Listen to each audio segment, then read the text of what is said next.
Méditer sur la façon de bien vivre et sur la façon de bien mourir, c'est la même chose. Par cette formule qu'on lit chez Épicure, dans la lettre à Ménécée, on se trouve loin de la pensée qu'on attribue généralement à ce qu'on appelle un peu vite un épicurien. Selon l'usage courant, vous savez en effet qu'un épicurien, c'est un homme qui profite de la vie dans le sens où il sait goûter tous les plaisirs qui se présentent à lui, qui aime bien manger et bien boire, qui ne conçoit la vie que comme une suite d'occasions de goûter à toute nouvelle expérience prometteuse.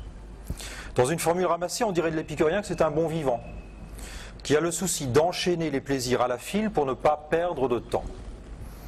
C'est dans cette optique qu'on rapproche toujours le mode de vie épicurien du fameux carpe diem dont on a tendance à transformer le sens en général.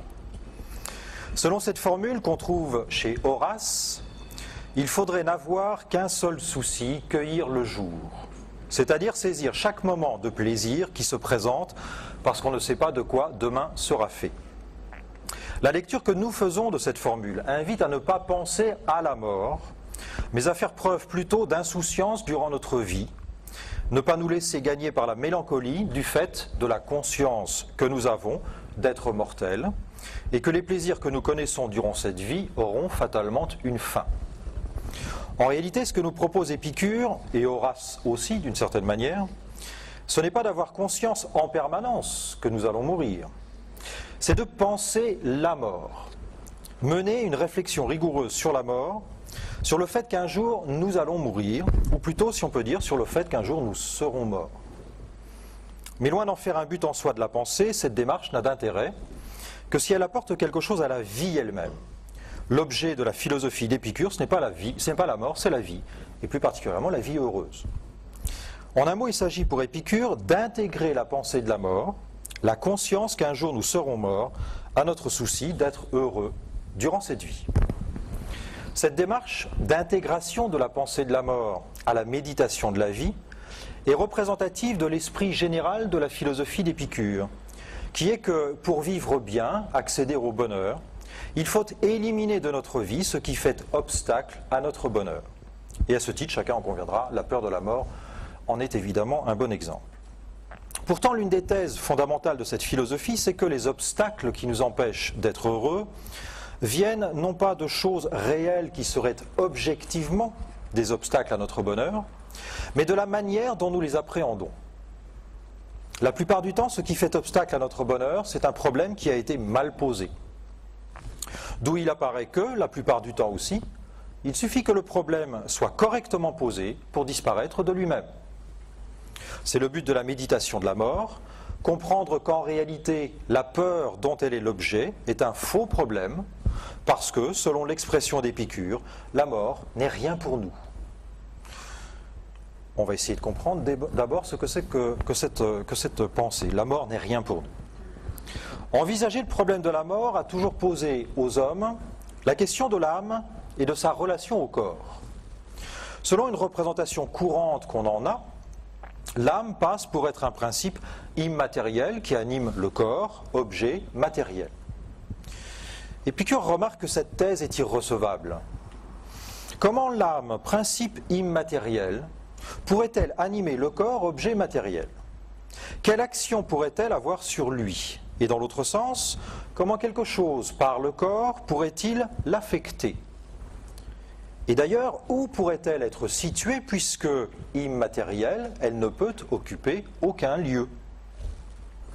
A l'inverse, en cohérence avec la philosophie atomiste qui est la sienne, en vertu de laquelle tout est composé d'atomes et de vide, Épicure affirme que l'âme elle-même, comme le corps, est constituée d'atomes, c'est-à-dire de particules de matière insécables, et de vide. Les atomes formant ce que Épicure appelle un agrégat ou un corps subtil répandu dans tout le corps. Dès lors, si ce corps subtil répandu dans tout le corps est ce qui nous permet d'avoir des sensations du fait de cet agrégat que forment les atomes les uns avec les autres, la mort peut être envisagée comme la dispersion de ces atomes, la dissolution de cet agrégat qui n'est plus enveloppé dans le corps. Alors, du fait de cette dispersion, il n'y a plus de sensation possible dans la mort, ce qui, d'un point de vue empirique, est assez confirmé, semble-t-il, par le fait qu'un cadavre n'ait plus aucune réaction à quoi que ce soit, c'est-à-dire que, manifestement, il n'a plus aucune sensation. En d'autres termes, si la mort n'est rien pour nous, c'est d'abord parce qu'elle est donc absence de sensation. Mais il faut aller plus loin pour comprendre qu'en fait, selon Épicure, nous n'avons surtout jamais l'expérience même de la mort. Alors, entendons-nous bien, la mort me concerne, elle me touche. Lorsqu'un ami, un parent, quelqu'un que j'estime ou que j'admire, meurt. Il y a bien là un événement parce que je continue de vivre alors que l'autre n'est plus là et que je suis affecté par son absence définitive d'une manière inverse par rapport au plaisir que je ressentais lorsqu'il était vivant. Mais ma propre mort à moi n'est jamais un événement pour moi. Elle ne me concerne en rien du fait qu'il ne peut y avoir rencontre entre moi-même et ma propre mort. Ainsi, nous dit Épicure, le mal qui nous effraie le plus, la mort, n'est rien pour nous, puisque lorsque nous existons, la mort n'est pas là, et lorsque la mort est là, nous n'existons pas. Il dit encore, donc la mort n'est rien pour ceux qui sont en vie, puisqu'elle n'a pas d'existence pour eux, et elle n'est rien pour les morts, puisqu'ils n'existent plus. À partir du moment, en effet, où il y a cette distinction, cette distance ontologique irréductible entre la vie et la mort, c'est-à-dire une absolue différence de nature entre le fait d'être vivant et le fait d'être mort. Alors il faut s'habituer à vivre avec l'idée que pour nous, il n'y a que la vie qui soit à prendre en compte, puisque quand la mort aura pris la place, nous ne serons plus là, n'ayant pas la conscience de n'être plus vivants.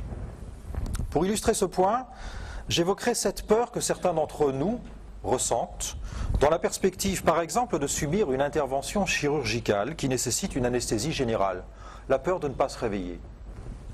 Considérons le problème sereinement. Je suis endormi, c'est-à-dire inconscient. Je n'ai aucune sensation. Si je meurs pendant l'opération, je n'aurai pas plus de sensation.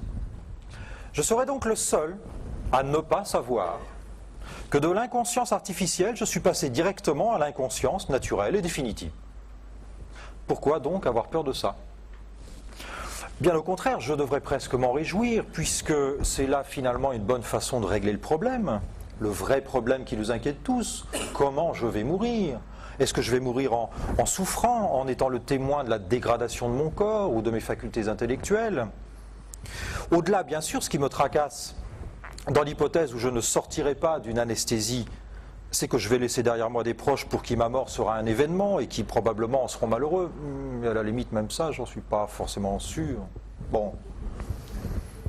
Ma mort, en tout cas, c'est ça la seule chose qui est sûre, ne me concerne pas. Il faut donc être sot, remarque Épicure, pour dire avoir peur de la mort. Non pas parce qu'elle serait un événement pénible, mais parce qu'on tremble en l'attendant. Pas question en effet de passer mon temps à penser à ma mort et à l'envisager comme ce qui fait obstacle à ce que je vive toujours. Ce serait là commettre en effet une double erreur. D'une part, en ayant une mauvaise conception de la mort, puisque celle-ci, étant absence de sensation, n'est ni un bien ni un mal. D'autre part, en passant ma vie à me pourrir la vie avec l'idée que je ne vais pas vivre toujours. Il faut donc comprendre et travailler sur soi pour admettre que la pensée de la mort n'est pas contraire à la recherche du bonheur, au vivre bien, mais qu'elle y participe en tant qu'elle en est un élément essentiel et incontournable. Ce n'est en effet que sur la base de cette mortalité consciemment assumée que nous pouvons déterminer clairement ce que nous cherchons quand nous disons que nous voulons vivre bien.